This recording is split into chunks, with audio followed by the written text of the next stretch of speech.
কাশীপুরে এক নির্মাণ শ্রমিকের অস্বাভাবিক মৃত্যুর ঘটনা। তার দেহ উদ্ধার হয়েছে। এটি নির্মীয়মান ফ্ল্যাট। ওই ফ্ল্যাটের নিচেই ওই শ্রমিকের দেহ পাওয়া যায়। মৃতের নাম জানা যাচ্ছে মিঠুন মণ্ডল, বিষ্ণুপুরের বাসিন্দা এই ব্যক্তি। তার দেহ উদ্ধার হয়। ৮-১০ দিন আগে কাজে এসেছিলেন মিঠুন। গতকাল রাতেও সহকর্মীদের সঙ্গে খাওয়া দাওয়া করেন। আজ সকালে ফ্ল্যাটের পিছনে খালি জায়গায় এই মিঠুন মণ্ডলের দেহ উদ্ধার হয়েছে। কাশীপুর থানার পুলিশ তদন্ত শুরু করেছে ইতিমধ্যেই। কিভাবে মৃত্যু খতিয়ে দেখছে পুলিশ। অয়ন ঘোষাল আমাদের প্রতিনিধি রয়েছেন আমাদের সঙ্গে। অয়ন, সকালে দেহ উদ্ধার হয় এই নির্মাণ শ্রমিকের, ঠিক কি জানা যাচ্ছে এখনো পর্যন্ত?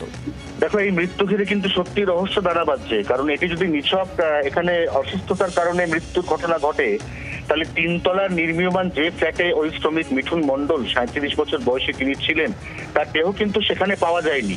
তার দেহ পাওয়া গেছে এই নির্মীয়মান ফ্ল্যাটের একেবারে অন্য একটা দিকে, পেছনে রাস্তার যে বাউন্ডারি ওয়াল, সেই বাউন্ডারি ওয়ালের পাশে।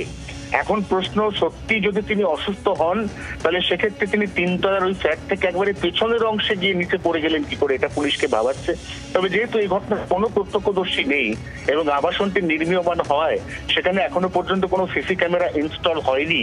অতএব অন্য যে সমস্ত নির্মাণ কর্মী যারা শেষ তাকে গত রাতে দেখেছেন, তাদের সঙ্গে কথা বলে পুলিশ জানার চেষ্টা করছে যে ঘটনাটা ঠিক কি। ময়নাতদন্তের রিপোর্ট হাতে আসার অপেক্ষা করছে কাশীপুর থানার পুলিশ। বাংলার আওয়াজ, বাঙালির আবেগ, জি 24 ঘন্টা।